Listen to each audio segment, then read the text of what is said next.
हे WhatsApp guys, तो आज हम बात करेंगे कस्टम रोम के बारे में। लोगों के मन में काफ़ी डाउट्स होता है कस्टम रोम को लेकर कि भाई कस्टम रोम होती क्या है, कस्टम रोम के क्या फ़ायदे हैं और कस्टम रोम को इंस्टॉल करने के बाद हमको क्या क्या नुकसान झेलना पड़ सकता है, बूट लोडर क्या होता है, कस्टम रोम इंस्टॉल करने पर क्या हमारी फ़ोन की वारंटी ख़त्म हो जाती है। तो इस वीडियो में हम इसी से रिलेटेड बातें करेंगे। तो देखेंगे कि भाई कस्टम रोम होती क्या है, इसके फ़ायदे क्या हैं और आपके जितने भी क्वेश्चन हैं इस वीडियो के एंड तक सारे क्लियर हो जाएंगे। तो वीडियो के एंड तक पक्का देखें और लाइक करना ना भूलें। सो हेलो एवरीवन, मेरा नाम है Vishal and welcome to tech graduate.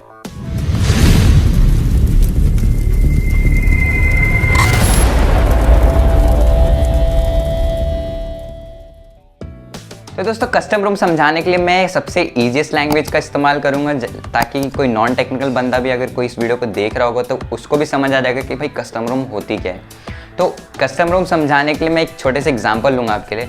मान लीजिए आपने कोई नया फ़ोन लिया है तो उसमें जो होती है कुछ इंटरनल स्पेस पहले से प्रोवाइड की जाती है। अब मान लीजिए नया फ़ोन लिया है तो उसमें कुछ 64 GB बोल सकते हैं, फिर 128 GB जो होते हैं वो पहले से दी जाती है। तो आप नोटिस करेंगे उसमें से 4 या 5 like depending upon the phone, like किसी में 4 या 5 GB होता है, किसी में 7 या 8 GB होता है। तो कुछ स्पेस जो है वो यूज़ की हुई होती है पहले से, मतलब उसमें कुछ फाइल्स पहले से होती है। आपको 128 GB या फिर 64 GB जो होती है वो पूरी की पूरी नहीं मिलती।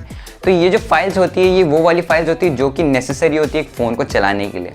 तो ये जो फाइल्स होती है टोटली आपकी फ़ोन की OS की फाइल होगी, एंड्रॉयड वर्जन, लाइक जो भी फाइल्स है आपको फ़ोन को चलाने के लिए वो टोटली वो फाइल्स है। तो आप इन फाइल के साथ छेड़छाड़ी नहीं कर सकते हो। अगर आपने छेड़छाड़ी की तो आपके फ़ोन जो है वो लाइक ख़राब हो सकता है। मतलब आपके फ़ोन में पहले से जो भी चीज़ें हैं, लाइक आपका OS, आपका जो ऑपरेटिंग सिस्टम है वो, या फिर आपका एंड्रॉयड वर्जन, जो भी आपको पहले से चीज़ें मिल रही हैं बाय डिफ़ॉल्ट फ़ोन के साथ ही, उसको हम स्टॉक रोम बोलते हैं। तो जैसा कि हमें पता है कि एंड्रॉयड जो है वो गूगल के अंडर आता है। तो गूगल बाबा ने जो है एंड्रॉयड को एक ओपन सोर्स कोड बना रखा है। अब ओपन सोर्स कोड जिनको नहीं पता है तो मतलब मैं बता दूं, ओपन सोर्स कोड वो होता है कि एक ओपन है और कोई भी आदमी आके उसमें किसी भी तरह की एडिटिंग कर सकता है। अब जनरली कोई डेवलपर होता है तो वो कोड लेके उसमें थोड़ी सी एडिटिंग कर सकता है, फिर थोड़ी सी डेवलपमेंट या फिर थोड़ी सी एडिशनल फीचर्स डाल के उसको एडिटिंग करके वापस से बना सकता है। तो यहीं पर हो जाती है कस्टम रोम की एंट्री। तो देखिए मैं आपको ईजिएस्ट लैंग्वेज में बता दूँ कस्टम रोम होती क्या है। अब जैसे कि मैंने आपको बता दिया भाई एंड्रॉयड जो है ओपन सोर्स कोड है। तो मान लीजिए कोई डेवलपर आता है, उसको लगता है कि भाई मैं इस कोड में थोड़ी सी चेंजमेंट कर सकता हूँ, थोड़ा सा नेक्स्ट लेवल बना सकता हूँ या फिर थोड़ी सी एडिशनल फीचर्स ऐड कर सकता हूँ। तो वो कोड उठाता है, थोड़ी सी चेंजमेंट करता है, कुछ एडिशनल फीचर्स डाल देता है और वापस से उस कोड को पैक करके वापस से अपलोड कर देता है। तो ये हो जाता है कस्टम रोम। मतलब जिन कोड को डेवलप गूगल ने नहीं किया है ऑफिशियली, लाइक किसी डेवलपर ने थोड़ा सा चेंजमेंट किया है, थोड़ी सी छेड़छाड़ी की है, उसको हम कस्टम रोम बोलते हैं, जो कि ऑफिशियल गूगल के अंडर नहीं आता है। तो आप जब भी फ़ोन लेते हैं कोई भी न्यू, तो उसके अंदर जो भी रोम आती है वो ऑफिशियली गूगल के थ्रू ही आती है और गूगल के एंड्रॉयड, लाइक गूगल के डेवलपर्स ने जो भी उसमें चेंजमेंट किए थे वही चेंजमेंट आपको फ़ोन में देखने को मिलेंगे। और जो भी अपडेट्स आते हैं आपके ऑफिशियल वो गूगल के थ्रू ही आते हैं। बट जब भी आप कोई अलग से कस्टम रोम इंस्टॉल करते हैं तो वो ऑफिशियल गूगल के अंडर नहीं आता है। उसको किसी डेवलपर ने थोड़ी सी चेंजमेंट की होती है या फिर कुछ एडिशनल फीचर्स डाले होते हैं या फिर कुछ भी ऐसा चेंज किया होता है उस कोड में जो कि आपके फ़ोन में डाला तो आप थोड़ी सी चेंजमेंट देखने को मिल जाएंगे। तो उस चीज़ को हम कस्टम रोम बोलते हैं। तो दूसरा जो लोगों के मन में डाउट होता है काफ़ी, वो है कि क्या आपको अपने फ़ोन को रूट मारने की ज़रूरत है किसी भी प्रकार का कस्टम रोम इंस्टॉल करने की। तो इसका आंसर डिपेंड करता है कि आपका फ़ोन कितना पुराना है और आपका फ़ोन किस ब्रांड का या फिर किस कंपनी का है। देखिए अभी जितने भी नए फ़ोन आ रहे हैं उनमें एक ही चीज़ नेसेसरी होती है कि आपके फ़ोन का बूट लोडर जो है वो अनलॉक होना चाहिए किसी भी प्रकार का कस्टम रोम इंस्टॉल करने के लिए। अगर आपने अपने फ़ोन का बूट लोडर अनलॉक कर लिया तो भाई आप किसी भी प्रकार के कस्टम रोम को इंस्टॉल कर सकते हैं अपने फ़ोन में। अब आपका फ़ोन पुराना है जिनमें बूट लोडर वाला भाई सिस्टम ही नहीं है तो भाई आपको फ़ोन जो है अपना रूट मारना पड़ेगा, उसके बाद ही आप किसी भी प्रकार का कस्टम रोम इंस्टॉल कर सकते हो। अब जिन लोगों को बूट लोडर नहीं पता है क्या होता है तो मैं उनको बता दूं, बूट लोडर एक तरह का कोड है या फिर कॉम्बिनेशन ऑफ कोड है जो कि किसी भी फ़ोन में सबसे पहले रन होता है जब आप अपना फ़ोन ऑन करते हो। बूट लोडर का काम ही ये होता है कि भाई फ़ोन स्टार्ट होने से पहले सब चीज़ चेक करना कि भाई आपके फ़ोन में सब कुछ ठीक है, सब कुछ सही जगह पे, उसके बाद जाके वो फ़ोन ऑन करता है। तो इस चीज़ को आपको अनलॉक करना पड़ता है किसी भी कस्टम रोम को इंस्टॉल करने के लिए। तो तीसरा जो डाउट है लोगों के मन में कस्टम रोम को लेके वो है क्या आपके फ़ोन की वारंटी ख़त्म हो जाती है जब भी आप अपने फ़ोन का बूट लोडर अनलॉक करते हैं फिर रूट करते हैं। तो मैं आपको बता दूं ये भी डिपेंड करता है कि आपका जो फ़ोन है वो किस ब्रांड का है फिर किस कंपनी का है। तो अगर आपने अपना फ़ोन का ब्रांड जैसे कोई भी China company, Xiaomi, Vivo, Oppo, like maximum Chinese company जो है वो एक्सेप्ट कर लेती हैं, लाइक आपने अपना फ़ोन रूट मान लिया फिर बूट लोडर अनलॉक कर लिया, उसके बाद भी फ़ोन वारंटी जो है वो वैसी की वैसी रहती है इन कंपनियों में, बट कुछ कंपनियों पे वेरी करता है, जैसे कि सैमसंग हो गया, HTC हो गया, ऐसी बहुत सारी कंपनीज हैं जो एक्सेप्ट नहीं करती है आप अपना फ़ोन रूट मार लिया फिर बूट लोडर जो है अनलॉक कर लिया। तो ये टोटली डिपेंड करता है कि आपका फ़ोन जो है वो किस कंपनी का है। तो मैं आपको बता दूं कि अगर आप अपना फ़ोन रूट मारना चाहते हैं फिर बूट लोडर अनलॉक करना चाहते हैं तो आप थोड़ी सी गाइडलाइंस पढ़ लीजिए उस कंपनी के बारे में, तो उसके हिसाब से ही आप अपने फ़ोन पे जो भी एक्शन लेना है वो ले। तो अब हम बात करेंगे भाई कस्टम रोम इंस्टॉल करने के क्या क्या फ़ायदे होते हैं। देखिए, कस्टम रोम इंस्टॉल करने के काफ़ी ज़्यादा फ़ायदे हैं, तो मैं आपको इतने फ़ायदे तो बता नहीं सकता, इस वीडियो में कवर नहीं कर सकता, वीडियो जो है काफ़ी लंबी हो जाएगी। तो मैं कॉमन से फ़ायदे बता देता हूँ जो आप फेस करेंगे। तो पहले जो इसका फ़ायदा है वो है फास्ट और लेटेस्ट अपडेट। अब जैसे कि मैंने आपको बता दिया है, कोई भी डेवलपर जो है वो इसको डेवलप करता रहता है, कोई भी रैंडम डेवलपर इसको डेवलप करता रहता है, तो ये जो टीम होती है वो रेगुलर बेसिस पे काम करते रहते हैं इन चीज़ों पे। तो आपको जो है इन रोम्स के काफ़ी लेटेस्ट अपडेट मिल जाते हैं और काफ़ी नई नई चीज़ें देखने को मिल जाती है, और इनके जो अपडेट्स होते हैं वो काफ़ी फास्ट आते हैं। अब जैसे कि हमें पता है ये नॉर्मल जो ऑफिशियल अपडेट आता है वो काफ़ी लेट आता है गूगल की तरफ से। तो दूसरा जो फ़ायदा है कस्टम रोम का वो है आप अपने फ़ोन से किसी भी तरह के डिफ़ॉल्ट ऐप्स हटा सकते हो। अब आपने नोटिस किया होगा जब भी आप नया फ़ोन लेते हो तो भाई उसमें कुछ ऐप्स ऐसे होते हैं जो गूगल की तरफ से पहले से मिलते हैं, फिर कुछ ऐप्स ऐसे होते हैं जिनको आप हटा नहीं सकते हो।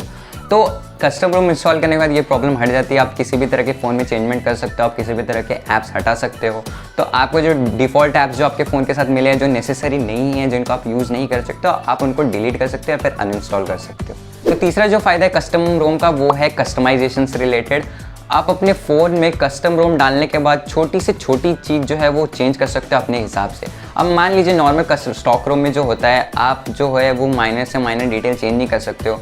अब नोटिफिकेशन बार का एग्जांपल देके समझा देता हूँ। अब आपको लग रहा है कि भाई आपका जो टावर का जो आइकन है आपको पसंद नहीं आ रहा, आपको उसका कलर चेंज करना है, या फिर आपका जो बैटरी परसेंटेज है आपको लाइक अच्छी नहीं लग रही, चेंज नहीं करा, या फिर नोटिफिकेशन बार में जो भी आइकन्स होते हैं आपके वाईफाई मोबाइल डेटा वाला उनको चेंज करना है तो आप चेंज नहीं कर सकते हो स्टॉक रोम में। तो कस्टम रोम में कस्टमाइजेशन के बाद आप माइनर से माइनर डिटेल जो है वो चेंज कर सकते हो। मान लीजिए जैसे कि मैंने आपको एग्जांपल बताया, आपको मोबाइल का टावर पसंद नहीं आ रहा, आप उसका कलर चेंज कर सकते हो, कुछ भी लगा सकते हो वहाँ पे। आपको बैटरी परसेंटेज आपको पसंद नहीं आ रहा है, वहाँ पे चेंज कर सकते हो। ये तो एक छोटा सा फ़ायदा मैंने आपको बताया, ऐसे बहुत सारी चीज़ें हैं जो आप चेंज कर सकते हो आफ्टर कस्टम रोम। तो चौथा जो इसका फ़ायदा है वो है variety of custom roams available हैं मार्केट में। अब मान लीजिए कोई बंदा है जिसको भाई गेमिंग में ज़्यादा इंटरेस्ट है और वो गेम खेलता रहता है, तो उसको ऐसी रोम चाहिए होगी जो गेमिंग पे ज़्यादा कंसंट्रेट करे, जो फ़ोन का बेस्ट परफॉर्मेंस निकाल ली गेमिंग पे। तो ऐसे जो होते हैं जिनको लाइक पर्टिकुलर एक फील्ड में परफॉर्मेंस चाहिए होती है फ़ोन की, तो उनके लिए भी जो है कस्टम रोम्स अवेलेबल हैं। तो मेरे कहने का मतलब यही है, जब भी आप कस्टम रोम के फील्ड में एंटर करते हो तो आपके पास जो है ऑप्शंस काफ़ी ज़्यादा हो जाते हैं, तो आप अपने हिसाब से कोई भी कस्टम रोम उठा सकते हैं। अब जैसे कि मैंने आपको फ़ायदे बता ही दिए, तो अब आप सोचेंगे कि भाई कस्टम रोम के थोड़े से नुकसान भी हो सकते हैं। तो देखिए, मैं अगर आपको बताऊं तो सीधी सीधी भाषा में कस्टम रोम के नुकसान टोटली डिपेंड करते हैं आप पे कि आप कैसे काम करते हैं। अगर आपके टेक से रिलेटेड थोड़ी सी नॉलेज नहीं है और आप कस्टम रोम के फील्ड में एंटर करना चाहते हैं, तो ऑब्वियस सी बात है आपको अपने फ़ोन को रूट मारने की ज़रूरत है या फिर बूट लोडर जो है अनलॉक करने की ज़रूरत है। तो इन्हीं सब चीज़ों में अगर आपने ढंग से चीज़ें फॉलो नहीं की, ढंग से स्टेप्स फॉलो नहीं किए, तो आपका फ़ोन जो है ख़राब हो सकता है। तो दूसरी चीज़ जो है आपको ध्यान देनी है वो है आप कोई भी गलत कस्टम रोम इंस्टॉल ना करें अपने फ़ोन में। अब मान लीजिए अपना फ़ोन अपने बूट लोडर जो है अनलॉक कर लिया है या फिर आपका जो फ़ोन जो है रूट मार लिया है, उसके बाद जो है आप जब भी कोई भी कस्टम रोम डाउनलोड करेंगे तो वो कोई भी रेप्यूटेड साइट से होना चाहिए और किसी भी अच्छे डेवलपर ने उसको डेवलप करना चाहिए।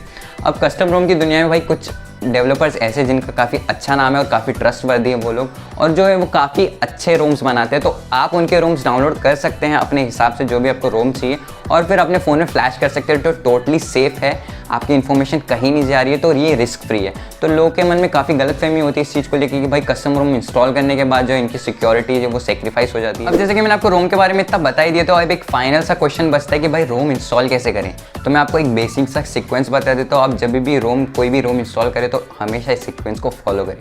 पहली जो चीज़ है वो है आपके अपने फ़ोन को रूट मारना पड़ेगा फ़ोन के हिसाब से, या फिर आपका न्यूएस्ट फ़ोन है, अभी का फ़ोन है तो बूट लोडर अनलॉक करना पड़ेगा। दूसरा जो स्टेप है, आप अपने फ़ोन का बैकअप सेट कर लें, मतलब आपके जो भी फ़ोन है आपके फ़ोन में जो भी डेटा उसका बैकअप सेट कर लेंगे तो बेटर होगा, क्योंकि रोम इंस्टॉल करने के बाद आप उस चीज़ को बैकअप कर सकते हो। तो तीसरी जो चीज़ है जिसको आपको ध्यान देनी है वो है आपके फ़ोन में किसी भी प्रकार का third party recovery app download होना चाहिए। अब ये सब करने के बाद नेक्स्ट चीज़ जो आपको करनी है वो है किसी भी प्रकार का एक अच्छा सा कस्टम रोम डाउनलोड करना है। अब जैसे कि आपने कस्टम रोम डाउनलोड कर लिया अपने नीड के हिसाब से, अब आपको क्या करना है कि आपको अपने रिकवरी मोड में जाना है और जो आपने कस्टम रोम डाउनलोड किया है उसको सिंपली फ्लैश करना है। अब आपको इस पर डिटेल प्रोसेस चाहिए कि भाई कस्टम रोम को कैसे इंस्टॉल करना है, ये तो मैंने बेसिक से स्टेप बता दिए, तो आप मुझे कमेंट सेक्शन में बता सकते हैं, मैं इस पर अलग से वीडियो कवर कर दूंगा जिसमें मैं आपको डिटेल में बताऊंगा कि भाई कस्टम रोम को कैसे फ्लैश करना है अपने फ़ोन में। So that's it for today's video guys, ये थी information related to custom ROM. I hope आपके जितने भी कस्टम रोम से रिलेटेड डाउट्स हैं वो क्लियर हो गए होंगे। अगर इसके बाद भी कुछ रहता है तो आप मुझे कमेंट सेक्शन में पक्का बताना, तो मैं हो सके तो उस पर और एक वीडियो बना दूंगा।